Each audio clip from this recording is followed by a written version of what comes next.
पाराशर नंदन व्यास जी अग्रम पृष्ठ में एक ब्राह्मण की कथा का निरूपण करते हैं कि कृष्ण शासित सखा कश्यति ब्राह्मणो ब्रह्म विद्वा।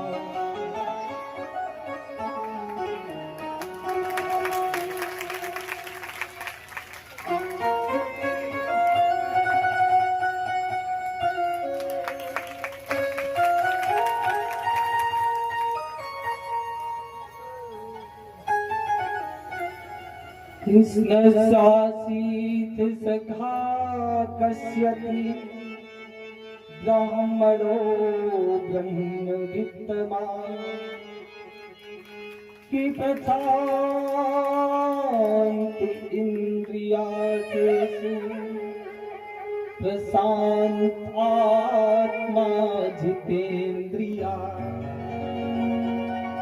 कृष्णस्य आसीत सखा कश्यति। कश्यति का अर्थ कोई कृष्ण का मित्र था। कहीं भी सुदामा का नाम नहीं दिया गया है श्रीमद् भागवत में। कृष्णस्य आसीत सखा कश्यति ब्राह्मणो ब्रह्म विद्वान्। ब्राह्मण है और ब्रह्म वित्त कहते हैं धन को। और जो ब्रह्म को ही अपना परम धन माने, ब्राह्मण है जो ब्रह्म को ही अपना परम धन मानने वाला है। कि विरक्त इंद्रिया प्रशांतात्मा जितेन्द्रिया। जो भगवान नाम के धन को ही अपना परम धन मानता है, इंद्रियों से विरक्त, प्रशांत आत्मा। देखो, शांत का अर्थ होता है संतोषी, लेकिन प्रशांत आत्मा अर्थात उपसर्ग लगा है, इसलिए परम संतोषी। अच्छा, संतोषी कौन? जिसके पास कुछ हो और जितना हो उतने में ही जो संतुष्ट हो जाए वो संतोषी। जितना हो उतने में ही जो संतुष्ट हो जाए वो संतोषी है।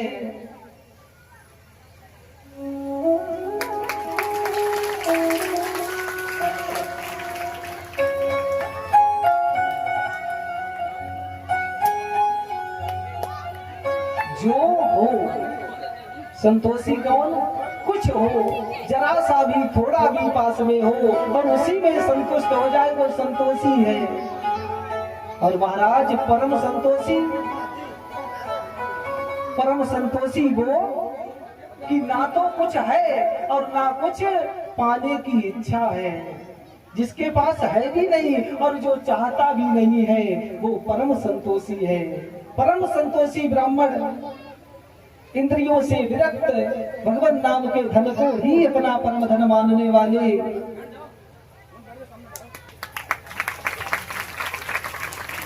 ये देखो श्रीमद् भागवत में कहीं भी सुदामा जी का नाम नहीं दिया गया है, केवल गुण बताए हैं। ऐसे ब्राह्मण के गुण, ब्राह्मणों ब्रह्म विद्वान्। गुणों के अनुसार नरोत्तम दास ने अपनी पत्रिका में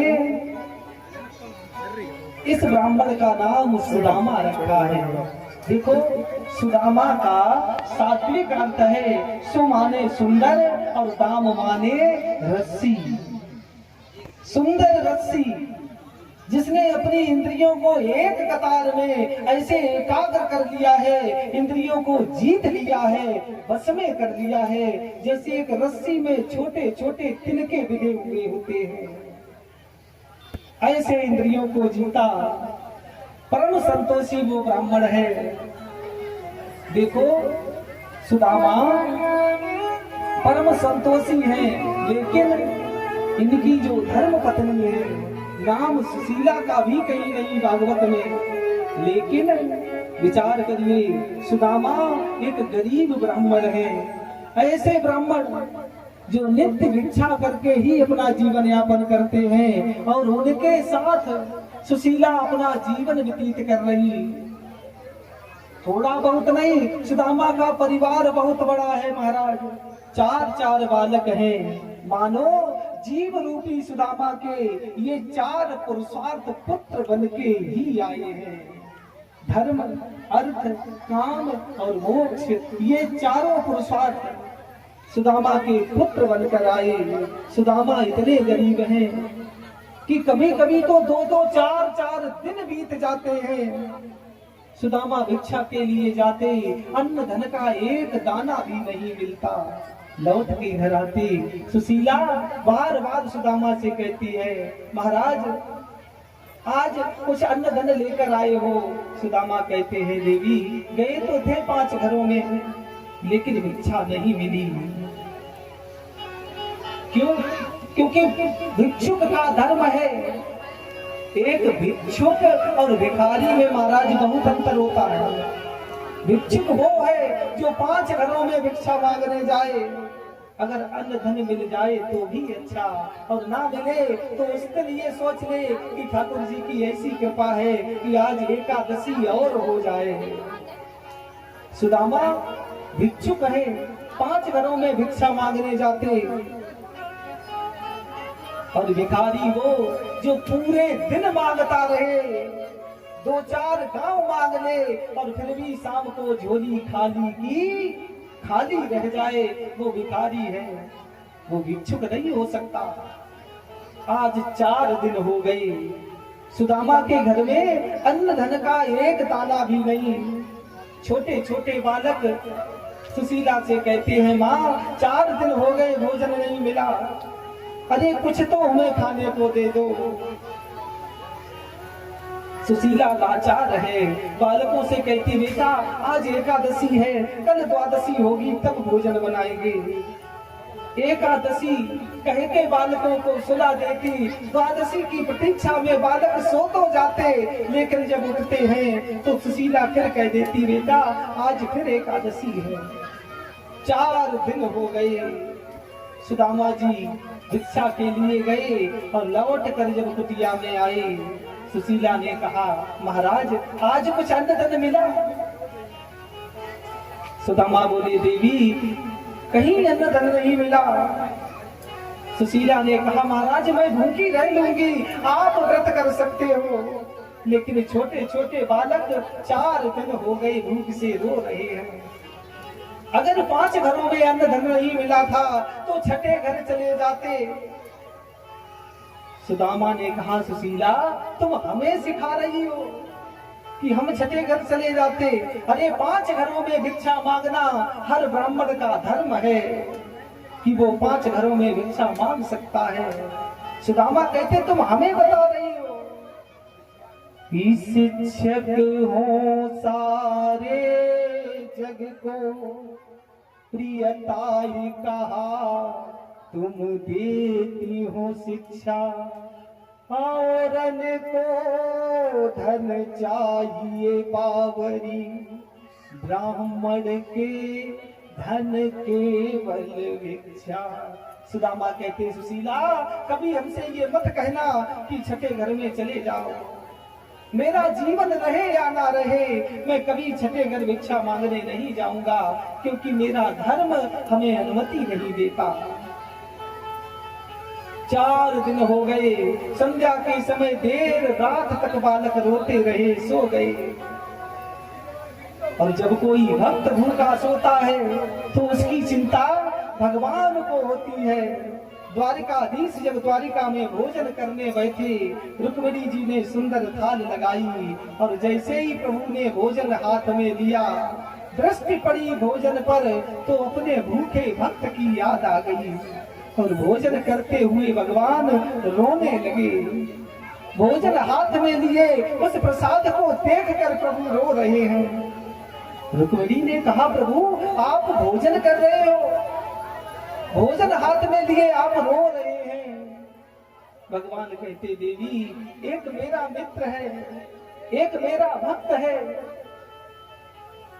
आज 4 दिन हो गए, स्वयं भी भूखा है, पत्नी भी भूखी, छोटे छोटे 4 बालक 4 दिन से रोते रोते सो रहे हैं। रुक्मिणी ने कहा, प्रभु तो आप रो क्यों रहे हैं?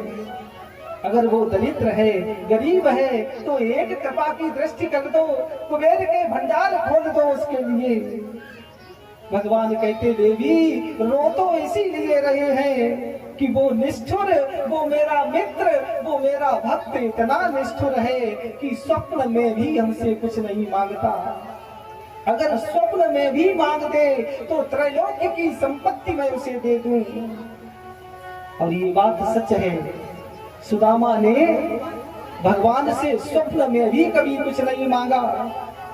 ये आज के समय की विडंबना है महाराज, आज के कथा वाचकों की विडंबना है कि अपनी जेब भरने के लिए सुदामा जैसे ब्राह्मण को कमंडल पकड़ा दिया, समाज में दाता दाता कहता मांग रहा है। विचार करो, द्वारिकाधीश भगवान जिसके लिए रो रहे हैं कि स्वप्न में भी कुछ मांग दे, तो त्रैलोक्य की संपत्ति हम सुदामा को दे दें। उस सुदामा के लिए लोग कहते कि सुदामा दरिद्र थे, सुदामा जैसा धनवान तो कोई हो ही नहीं सकता। ब्राह्मणों ब्रह्म वित्तमा, जो भगवान को ही अपना परम धन मानते हैं। द्वारिकाधीश रो रहे। रुक्मिणी ने कहा, प्रभु अगर वो नहीं मांग रहा है तब भी तो आप अकारण करुणा बरुणा ले हैं। आप बिना कारण के भक्त पर कृपा करते हैं, कोई कारण जरूरी नहीं आपके लिए, आप तो अकारण करुणा बरुणालय हैं। सो प्रभु बिना कारण के ही भक्त पर कृपा कर दो। अगर वो मांग नहीं रहा है तो बिना मांगे ही उसे धनवान बना दो, उसकी गरीबी दूर कर दो। भगवान ने कहा, देवी ये भी कर देख लेंगे। सवेरा हुआ, द्वारिकाधीश ने एक संत का स्वरूप बनाया और एक संत का स्वरूप बना के द्वारिकाधीश पहुंच गए सुदामा की कुटिया पर। आवाज लगाई, भिक्षाम देही। जैसे ही सुशीला के कान में आवाज पड़ी याचक की, सुशीला कुटिया से निकल कर आई, देखा एक संत खड़े हैं। हाथ जोड़कर सुशीला ने कहा, महाराज मेरे घर में अन्न धन का एक दाना भी नहीं है जो आपको दे दूं। मेरे पास कुछ भी नहीं है जो आपको हम भिक्षा में दें। भगवान बोले, देवी कोई बात नहीं, अगर अन्न धन नहीं है तो ऐसा करो, हमें एक तुलसी दल ही लाकर दे दो। तुलसा भी वैकुंठ चुकी है। सुशीला ने कहा, महाराज तुलसा भी नहीं। और ये बात सच है कि जब दरिद्र का आह्वान होता है, दरिद्र का आगमन जब होता है तो आंगन की तुलसा वैकुंठ जाती है।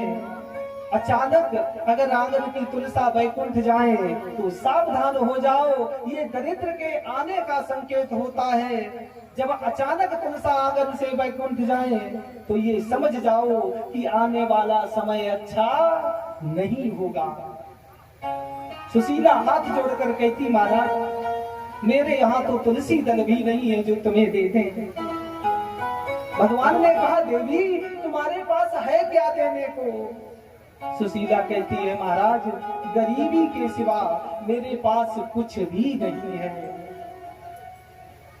संत के रूप में खड़े द्वारिकाधीश कहते हैं, देवी तो लाओ अपनी गरीबी ही हमें दे दो। जैसे ही इतना कहा, देखो सुशीला को क्यों सुंदर सीलवान कहते हैं। सुशीला ने हाथ जोड़े, कहा, जब तक पति की आज्ञा नहीं होगी महाराज तब तक मैं तुम्हें गरीबी भी नहीं दे सकती। सुशीला कुटिया में गई, सुदामा बैठे, विवल है सुदामा, भगवान का स्मरण कर रहे। सुशीला ने कहा कि कोई संत दरवाजे पर खड़े हमसे हमारी गरीबी मांग रहे। सुदामा ने कहा, सुशीला जाओ जाकर उस संत से कह दो कि हम तुम्हें गरीबी नहीं देंगे। क्यों? कह देना कि गरीबी ही तो है जिसके सहारे हम जी रहे हैं, और वो भी अगर तुम्हें दे दी तो मेरे जीने का कोई सहारा नहीं रहेगा। जीवन में अगर संकट आते हैं तो कभी घबराना मत, ये प्रभु की कृपा है। अगर पग पग पर ठोकर लगती है तो ये समझ जाओ कि कहीं ना कहीं मेरे ठाकुर ये संकेत कर रहे हैं कि अब तू मेरी तरफ आ रहा है। सुदामा गरीब है लेकिन फिर भी संतुष्ट है, संतुष्ट नहीं परम संतोषी है सुदामा। सुशीला दरवाजे पर गई, अब संत को भगा नहीं सकती, क्योंकि अगर कुटिया से भगा दिया तो गृहस्थी धर्म का अपमान हो जाएगा, और पति की आज्ञा का पालन नहीं किया तो पतिव्रत धर्म का अपमान हो जाएगा। सुशीला ने संत से कहा, महाराज हम तुम्हें भिक्षा नहीं दे सकते, बस ये जान लो कि मेरे यहाँ सूतक लगा है और सूतक में किसी को भिक्षा नहीं दी जाती। भगवान ने कहा, सूतक लगा? काहे का सूतक लगा है? सुशीला ने कहा, महाराज मेरे यहाँ एक पुत्र का जन्म हो चुका है। क्या नाम है उसका? हाथ जोड़कर सुशीला कहती है, महाराज उसका नाम दरिद्र नारायण है। बार बार संत ने कहा, भगवान के मांगने पर भी सुशीला ने प्रभु को गरीबी नहीं दी। उदास होकर निराश होकर द्वारिकाधीश कुटिया से जब जाने लगे, सुशीला पलट के जब कुटिया में पहुंची तो भगवान के श्री विग्रह के सम्मुख सुदामा विवल पड़े हैं, ठाकुर जी के चरणों में रो रहे हैं। सुशीला ने कहा, महाराज क्या हुआ? सुदामा कहते, सुशीला अभी अभी जो हमारे दरवाजे पर आए थे, पता तुम्हें कौन थे? कहा, वो द्वारिकाधीश से। सुशीला ने कहा, महाराज कहा हम गरीब ब्राह्मण और कहा वो द्वारिका के राजा, वो द्वारिकाधीश भला यहाँ क्यों आएंगे? सुदामा ने कहा, सुशीला जब जब मैं भगवान का ध्यान करता था तब तब हमें द्वारिकाधीश के दर्शन द्वारिका में होते थे, लेकिन आज जब हमने प्रभु का ध्यान किया तो देखा मेरी कुटिया पर एक संत का स्वरूप बनाए खड़े प्रभु द्वारिकाधीश हमसे हमारी गरीबी मांग रहे थे। सुशीला कहती, महाराज ये भ्रम हो सकता है आपका, क्योंकि वो द्वारिका के राजा भला हमसे गरीबी मांगने क्यों आएंगे? सुदामा ने कहा, सुशीला आज तक हमने तुम्हें नहीं बताया, लेकिन आज बता रहे, द्वारिकाधीश हमारे बचपन के मित्र हैं। हम उज्जैन में गुरु सांदीपन के यहाँ दोनों भाई एक साथ पढ़ते थे। उस मित्रता के नाते ही सही भगवान आए, फिर गरीबी दी क्यों नहीं? सुशीला ने कहा, तो गरीबी दे देते, हम भी धनवान बन जाते। सुदामा रोने लगे, कहा, ये सुशीला एक सुदामा का छोटा सा परिवार गरीबी में चल सकता है, लेकिन मेरे कृष्ण का परिवार बहुत बड़ा है, वो जगत का पिता है, और जगत को पिता को अगर हम गरीबी दे देते तो संपूर्ण संसार दरिद्रता में डूब जाता। एक सुदामा का जीवन गरीबी में कट सकता है। भगवान के मांगने पर भी गरीबी नहीं थी, लेकिन जब सुशीला ने ये समझा कि द्वारिकाधीश हमसे अन्न धन की भिक्षा मांगने आए थे और हमने एक दाना भी अन्न धन का द्वारिकाधीश को भिक्षा में नहीं दे पाया, वो सुशीला जिसने कभी सुदामा से अन्न धन भोजन के लिए नहीं कहा, फटे वस्त्र पहने रही, कभी वस्त्राभूषणों के लिए नहीं कहा, वो सुशीला एकाएक सुदामा से जिद क्यों करने लगी? एक ही बात सुशीला कहती है, द्वारिका को जाओ जू, द्वारिका को जाओ जू, आठों याम यही बात, द्वारिका को जाओ जू। क्यों? जिस सुशीला ने कभी सुदामा को प्रत्युत्तर नहीं दिया, वो धर्मपरायण देवी क्यों कहती है कि द्वारिका जाओ? क्योंकि सुशीला पश्चाताप कर रही कि द्वारिकाधीश हमसे अन्न धन की भिक्षा मांगने आए और द्वारिकाधीश को हम भिक्षा भी ना दे पाए। इसीलिए सुशीला वो अन्न प्रसाद द्वारिकाधीश तक पहुंचाने के लिए सुदामा से बार बार कहती है कि तुम द्वारिका चले जाओ। अरे वो भगवान है, तुम्हारे मित्र हैं, मांगने के लिए नहीं, एक मित्र के नाते तुम भी जाकर मित्र के यहाँ घुमाओ। जब कहते कहते 8 याम रट लगा ली सुशीला ने, तो एक दिन सुदामा जी झुंझला के बोले, देवी तुम्हें पता है हमारे पास तो कुछ भी नहीं है। जब कोई गुरु के यहाँ, पिता के यहाँ, मित्र के यहाँ, भाई के यहाँ जाता है तो कुछ ना कुछ भेंट में लेकर जाता है, खाली हाथ नहीं जाया जाता, और हमारे पास तो कुछ है ही नहीं जो हम लेकर जाएं। सुशीला ने कहा, महाराज तुम जाने की तैयारी करो और प्रसाद की व्यवस्था मैं स्वयं कर दूंगी।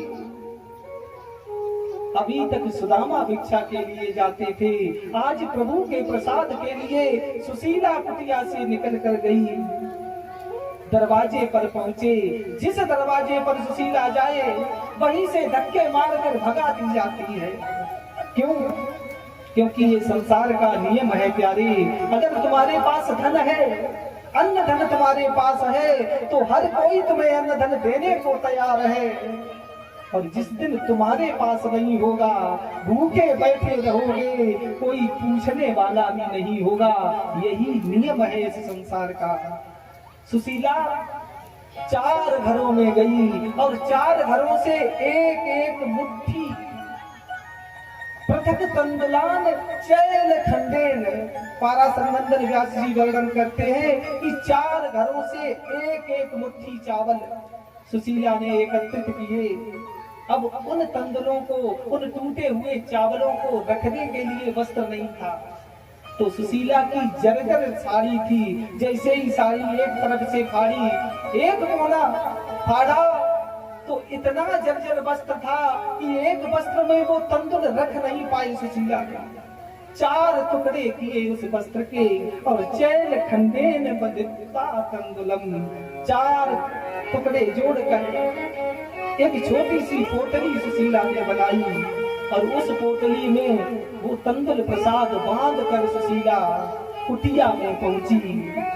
हाथ में वो प्रसाद लिए, जैसे ही सुशीला ने कुटिया में प्रवेश किया, छोटे छोटे 4 बालक जो कई दिनों से भूखे हैं, और जब माँ के हाथ में भोजन प्रसाद देखा तो दौड़ कर आए, सोचा कि आज हमें भोजन मिलेगा। हम आप कहते हैं कि सुशीला ने टूटे हुए चावल भेजे थे। विचार करो, उस माता के हृदय का विचार करो जिसके सामने 4-6 दिन के भूखे उसके बालक हों। घर में 4 मुट्ठी अन्न आया, और वो अन्न प्रसाद भी सुशीला ने बालकों को नहीं दिया, द्वारिकाधीश के लिए भेजा। सुदामा जाने को तैयार हो गए। वो पोटली सुशीला ने सुदामा को दी और कहा कि द्वारिकाधीश से कह देना कि इन तंदुलों के सिवा, इन चावलों के सिवा और तेरी भाभी के पास कुछ भी नहीं है। सुशीला ने कम शब्दों में बहुत कुछ द्वारिकाधीश से कह दिया। कहा, जब द्वारिकाधीश के सामने पहुंचो तो भगवान से कह देना, 1 मास 2 पक्ष में 2 एकादशी हो, कि सो प्रभु दीन दयाल ने नित्य दीनी है मोर। सुशीला कहते कहते रोने लगी। कम शब्दों में बहुत कुछ सुशीला ने कह दिया। 1 मास 2 पक्ष में 2 एकादशी होए, सो प्रभु दीन दयाल में नित्य दीनी है। द्वारिकाधीश से कह देना कि ऐसी कृपा है तुम्हारी हम पर कि मेरे घर में नित्य एकादशी ही रहती है। सुदामा वो पोटली लेकर चल दिए, नंगे पांव तन पर कोई वस्त्र नहीं, फटी सी लटी दुपटी धोती पहने धीरे धीरे सुदामा जी द्वारिका की ओर जा रहे। कुटिया से थोड़े ही निकल पाए, जंगल में पहुंचे, जर्जर शरीर है। एक वटवृक्ष के नीचे बैठ गए सुदामा। ठंडी ठंडी हवा लगी तो सुदामा जी को नींद आ गई। सुदामा सो गए। लेकिन जब कोई भक्त भगवान की तरफ बढ़ता है तो जो मोकू एक पग बढ़े ताकू मैं पग साथ। द्वारिकाधीश ने देखा कि मेरा मित्र मेरा भक्त आ रहा है। भगवान ने ऐसी कृपा की सुदामा पर। सोए तो थे वन में वटवृक्ष के नीचे, लेकिन जब सुदामा के नेत्र खुले तो देखा सामने सुंदर स्वर्ण महल बने हैं। मणियों से सुसज्जित दिव्य महलों को जब सुदामा ने देखा तो सुदामा आश्चर्य में पड़ गए कि हम कहाँ थे और आ कहाँ गए, ये कौन सा नगर है। दूर है द्वारिकापुरी से। एक सेवक से पूछा, कहा भैया ये कौन सा नगर है। सेवक ने कहा महाराज ये द्वारिकापुरी है। अब गुजरात में है को छह कहते हैं। सुदामा ने सोचा द्वारिकापुरी है और पता नहीं कौन सी द्वारिका में मेरा कन्हैया हो। सुदामा ने माथा पकड़ा बैठ गए। कहा सुशीला हमने कहा था हमें ना भेजो, अब पता नहीं कौन सी द्वारिका में मेरा कृष्ण होगा। सेवक से कहा भैया एक बात बताओ, वो द्वारिका कौन सी है जहाँ का राजा कन्हैया है। सेवक ने हाथ जोड़े। कहा पंडित जी एक ही द्वारिका है, यहाँ है को छह कहते हैं, लेकिन जिन्हें तुम कन्हैया कह रहे हो यहाँ उन्हें कोई कन्हैया नहीं कहता।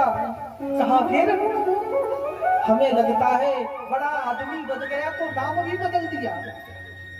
सेवक कहता है महाराज उन्हें श्री श्री 16,108 यदुवंश श्रोमय महाराज कृष्ण चंद्र द्वारिकाधीश महाराज, इतना लंबा नाम। सुदामा ने कहा बस बस बस, द्वारिकाधीश कृष्ण चंद्र होगा तेरा, मेरा तो कन्हैया है और मैं कन्हैया ही कहूंगा। ये बता ये नगर कन्हैया का ही है। सेवक ने कहा महाराज है तो यही। सुदामा फिर धीरे धीरे चलने लगे कि क्या सजा मिली है मुझको,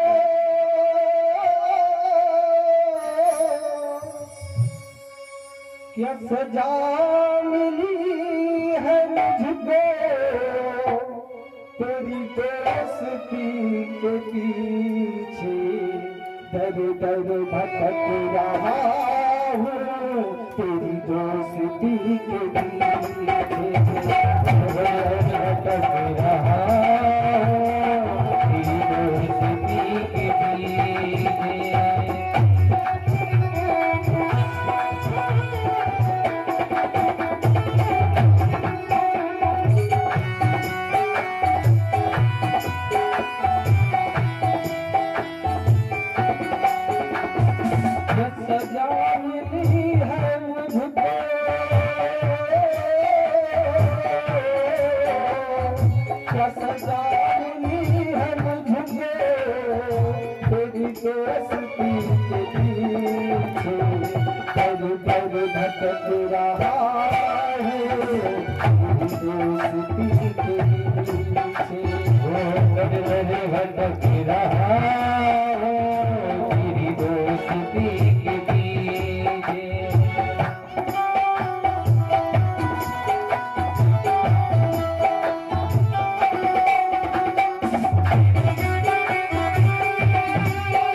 मैं गरीब हूँ तो क्या है, दीनों के नाथ तुम हो।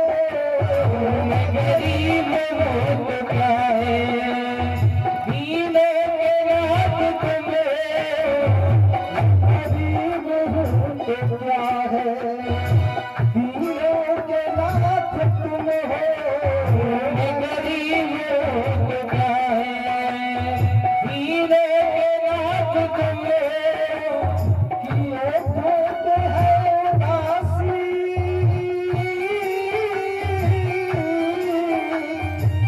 ओ धोते हैं उदासी, तेरी दोस्ती के पीछे घर घर भटकी रहा हूँ। दोस्ती के पीछे घर घर भटकी रहा हूँ, तेरी दोस्ती के पीछे।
सुदामा धीरे धीरे द्वारिका की तरफ जा रहे हैं।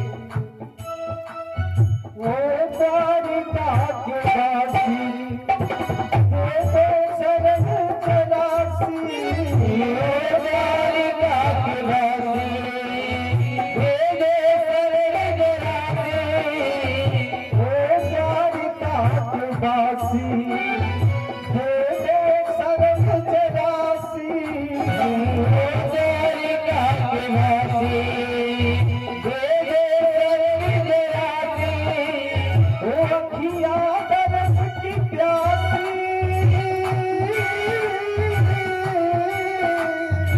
अखियाँ बरस की प्यासी, तेरी दोस्ती के पीछे दर दर भटकी रहा हूँ।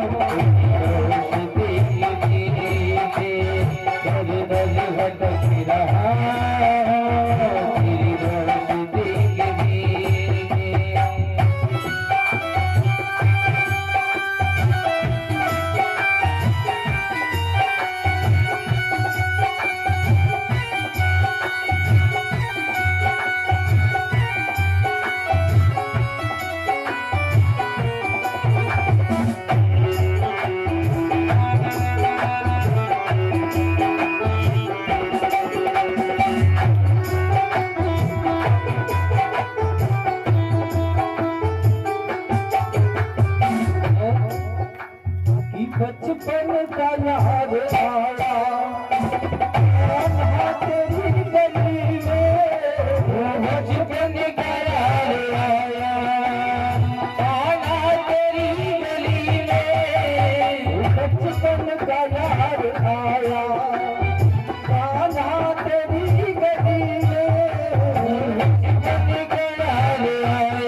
प्रार्थना करते हैं प्रभु अब चला नहीं जाता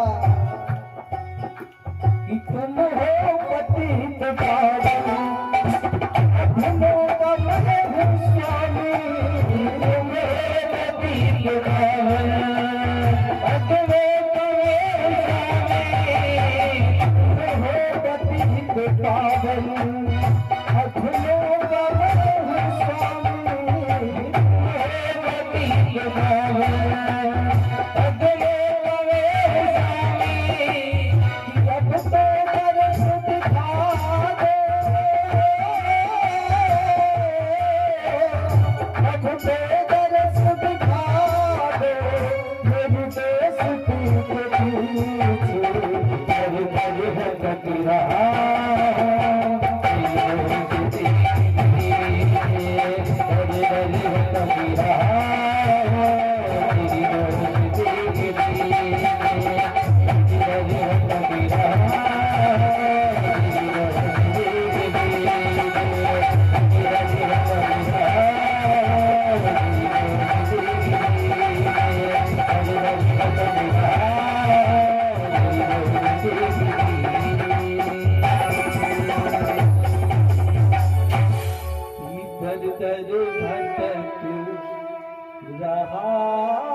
तेरी दोस्ती के पीछे।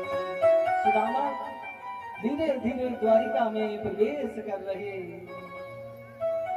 अब जैसे ही द्वारिकापुरी महाराज 400 कोस में बसी है।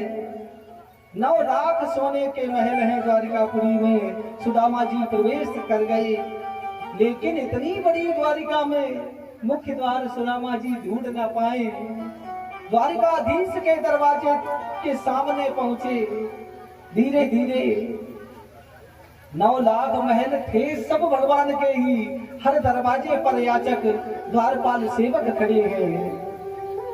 सुदामा द्वारिका की गलियों से जा रहे और जो कोई सेवक दरवाजे पर गली में मिल जाए एक ही बात कहते हैं, भैया कोई मेरा संदेश कृष्ण तक पहुंचा दो, कोई मेरा संदेश द्वारिकाधीश को दे दो कि सुदामा मिलने आए हैं। कि कोई घनश्याम से कह दे, कोई घनश्याम से कह दे तुम्हारा यार आया है, तुम्हारा यार आया है। घनश्याम से कह दो तुम्हारा यार आया है,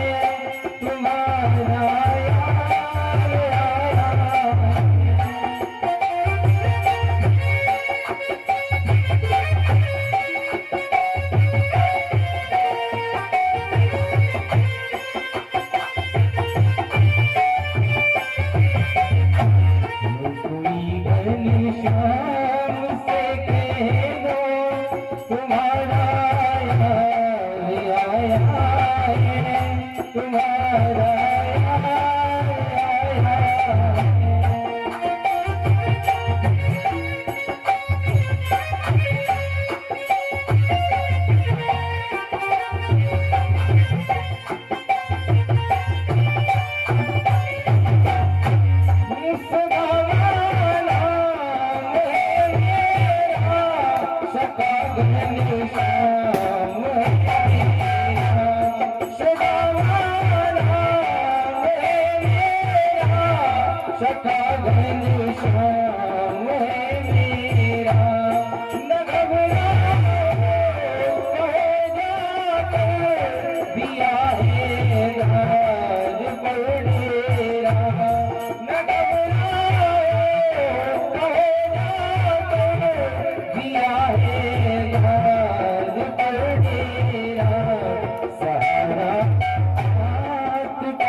सुदामा द्वारिकापुरी के मुख्य द्वार पर पहुंच गई।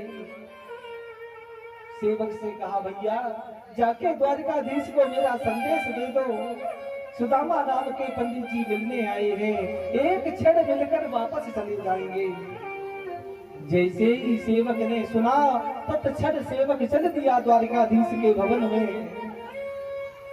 अब सुदामा जी दरवाजे पर खड़े, चारों तरफ सुदामा ने देखा कि दरवाजे पर जो सेवक खड़े हैं उन सेवकों के गले में भी मणियों की मालाएं पड़ी हैं, सुंदर वस्त्र आभूषण पहने।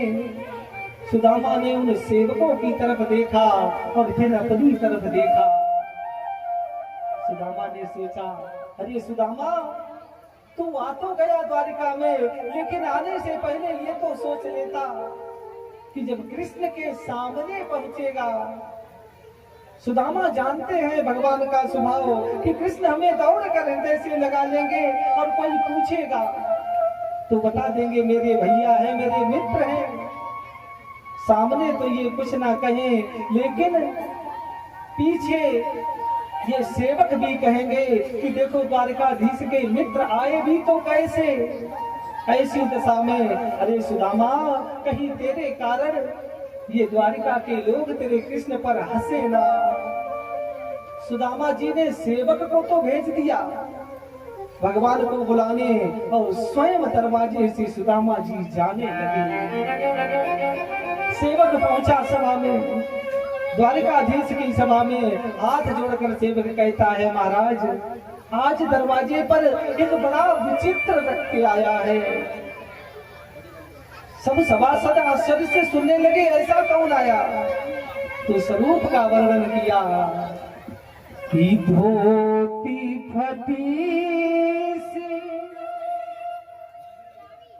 लटी दुपट्टी, ऐसा स्वरूप सुदामा का है। केवल शरीर पर धोती है, वो भी फटी लटी और दुपट्टी। फटी का अर्थ कहीं कहीं फटी है, दुपट्टी जड़ी हुई है। एक जगह से धोती फट गई तो सुशीला ने एक जोड़ डाल दिया, केवल धोती है और कोई वस्त्र नहीं है। अरे वस्त्र की बात छोड़ो, किसी से पगान झगा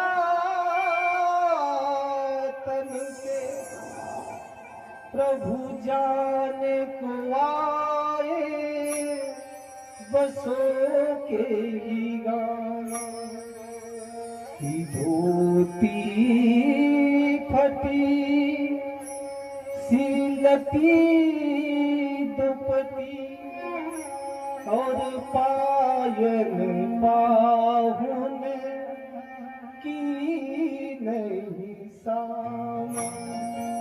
ना तो सर पे पगड़ी है, ना तन पर कोई वस्त्र है, फटी सी लटी दुपट्टी धोती पहने, नंगे पांव की द्वार खड़ो दुज दुर्बल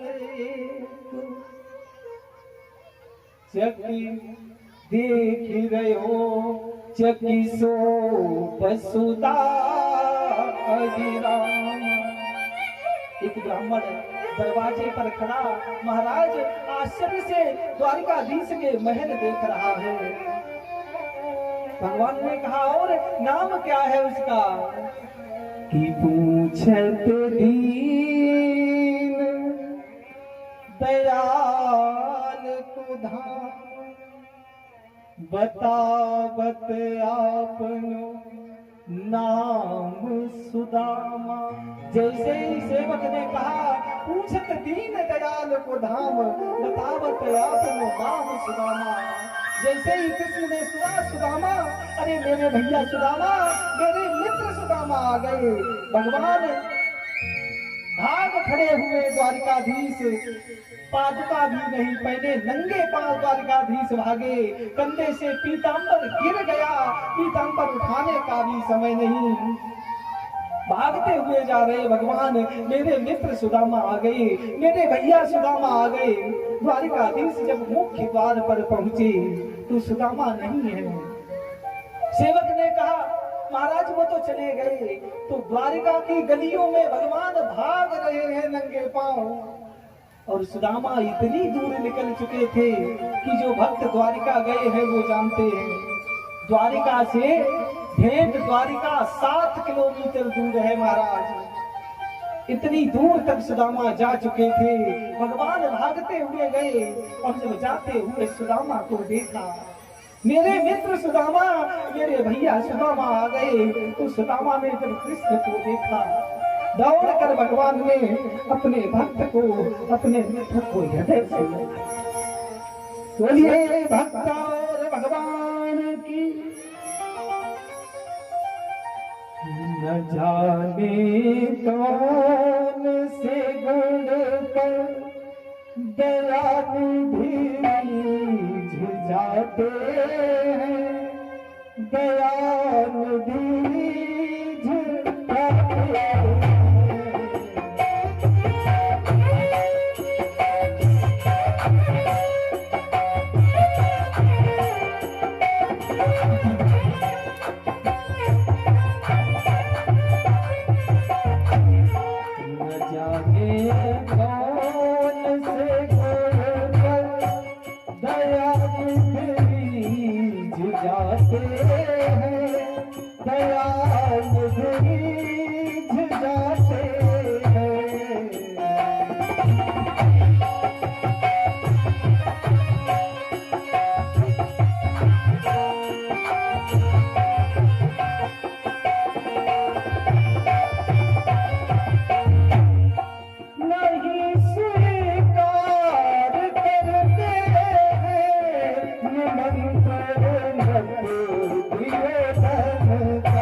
जाते हैं।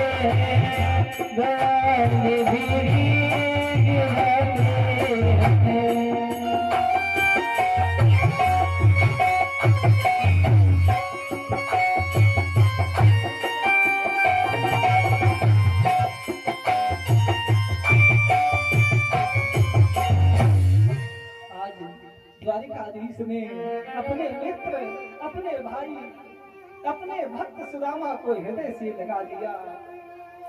सुदामा को अपने साथ भगवान अंतःपुर में लेकर गए। द्वारिका के महलों में जब प्रवेश करने लगे कृष्ण, तो जितने सभासद थे सब आज आश्चर्य से ये सोच रहे कि आज कौन ऐसा अतिथि आ गया जिसके लिए स्वयं द्वारिकाधीश नंगे पांव भाग कर गए। तो सब देवियां पहले से ही सावधान खड़ी, जरूर कोई विशेष अतिथि होगा। और भगवान सुदामा को लेकर गए। श्रेष्ठ आसन पर बिठा लिया और श्रेष्ठ आसन पर सुदामा को बिठाकर भगवान चरणों में बैठ गए। सुदामा के चरण भगवान ने हाथों में लिए। ऐसी दशा है सुदामा की, चरणों पर जब दृष्टि पड़ी, ऐसी विहाल विमायन सो पग कंटक जाल लगे पूंजो। सुदामा के चरण जब भगवान ने देखे तो बीमारियों से रक्त निकल रहा है, कांटे चुभे हुए। ऐसी दशा देखकर भगवान कहते, अरे मित्र, सुदामा के चरणों के कांटे भगवान निकालने लगे और जैसे ही सुदामा का कांटा निकाला तो कांटे के साथ रक्त बहने लगा। सुदामा के चरणों से जब रक्त बहता देखा तो भगवान विवल होकर रोने लगे कि हाय महादुख पाए सखा तुम आए इतना किते दिन खो। अरे मित्र, इतने दिनों तक कहाँ बने रहे, अब तक तुम मेरे पास क्यों नहीं आए? देखी सुदामा की दीन दशा करुणा करके करुणा निधि रोए। सुदामा के चरण हाथ में पकड़े बैठे भगवान, रक्त बह रहा है सुदामा के चरणों से और ऐसी दशा देखकर मित्र की भगवान रोने लगे और इतने रोए करुणा निधान कि भगवान के अश्रु जल से सुदामा के चरण भीग गए। तब नरोत्तम दास लिखते हैं कि पानी परात को हाथ छुओ नहीं, नैनन के जल सो पगत हुई। भगवान जब प्रणाम किए, चरण धोए सुदामा के, तो सब देवियां हाथ जोड़कर सामने खड़ी प्रणाम करने को तत्पर। सुदामा ने दूर तक नजर डाली तो देखा लंबी कतार लगी। सुदामा बोले, भैया कन्हैया एक बात बता, तूने पूरे नगर में ढिढोरा पिटवा दिया क्या कि पंडित जी आए सब आशीर्वाद लेके जाओ? भगवान बोले, नहीं नहीं सुदामा, अरे भैया ये सब तेरी भाभी है। भगवान बोले, भैया एक बात बता, तूने कितने विवाह किए? भगवान बोले, भैया ज्यादा नहीं, बस 16,108 है। सुदामा बोले, देख कन्हैया, अगर एक एक करके सबको आशीर्वाद दिया तब तो बहुत समय लगेगा और हर देवी की ये इच्छा है कि उसे अखंड सौभाग्य का वरदान मिले। इसलिए एक बार तू हमें प्रणाम कर ले, हम तुझे चिरंजीवी होने का आशीर्वाद दे देंगे और इन सबको अखंड सौभाग्य का वरदान स्वतः ही मिल जाएगा। भगवान ने प्रणाम किया। अब सुदामा जी को लेकर अंतःपुर में लेकर गए भगवान रुक्मिणी जी के साथ, जहां रुक्मिणी के सिवा कोई जा ही नहीं सकता था। उस अंतःपुर में लेकर गए सुदामा को, पलंग पर लिटा लिया। भगवान सुदामा के चरण चापने लगे और रुक्मिणी जी चवर डुला रही हैं। संसार कहता है कि सुदामा गरीब थे, अरे ऐसा धनवान तो त्रैलोक्य में कोई हो ही नहीं सकता। भगवान जिसके चरण चाप रहे हों, लक्ष्मी जी जिस पर चवर डुला रही हैं। भगवान रोते हुए कहते, मित्र बहुत दिन लगा दिए आने में। अब सुदामा जी धीरे धीरे अपनी बातें करने लगे। भगवान ने कहा, भैया और बताओ तुम्हारे क्या हाल चाल है, विवाह हो गया? सुदामा बोले, भैया विवाह तो हो गया और भगवान की कृपा से 4 बालक भी हैं। जैसे ही कहा विवाह हो गया, भगवान बोले, भैया तब तो मेरी भाभी ने जरूर कुछ मेरे लिए भेजा होगा। भेजा तो है, लेकिन संकोच में सुदामा वो फटा सा सुशीला का सड़ा हुआ वस्त्र और उसमें टूटे हुए 4 मुट्ठी कंदुल कैसे निकाले, जहां महल सोने के बने हैं ऐसे द्वारिकाधीश के सामने, कृष्ण के सामने रखने में, भगवान के सामने रखने में कोई संकोच नहीं। लेकिन देवियां खड़ी हैं 16,108 देवियां। सुदामा ने सोचा अगर हमने इनके सामने ये तंदुल प्रसाद दे दिया तो सामने नहीं कहेंगी तो पीछे कहेंगी कि आए थे आपके मित्र और प्रसाद में टूटे हुए चावल लाए। इसलिए सुदामा बगल में दबाए, भगवान चरण चापते रहे, दूसरा हाथ दाबने लगे। अब जिस कांख में सुदामा जी पोटली दबाए थे, भगवान ने कहा भैया थक गए होगे, बहुत दूर का रास्ता है, लाओ ये हाथ भी दबा दे। जिस कांख में पोटली दबाए थे, भगवान ने जैसे ही हाथ बढ़ाया, सुदामा ने कहा भैया बस बहुत सेवा हो गई, अब इस हाथ में दर्द नहीं हो रहा।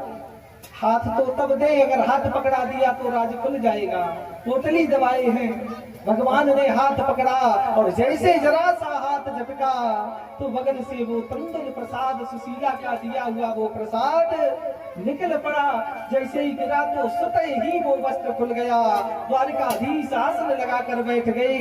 एक मुट्ठी चबी, एक लोक की संपत्ति सुदामा को दे दी, दूसरी मुट्ठी चबी तो 2 लोकों की संपत्ति सुदामा को दे दी। और जैसे ही तीसरी मुट्ठी चबना चाहा तब तक रुक्मिणी ने हाथ पकड़ लिया।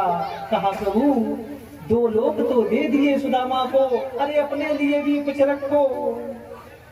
कि 2 मुट्ठी चावल चावलिए दे दिए इन्हें 2 लोक बिहारी, और चावल के तीसरी मुट्ठी भी प्रभु होन का चाहत आप भिखारी।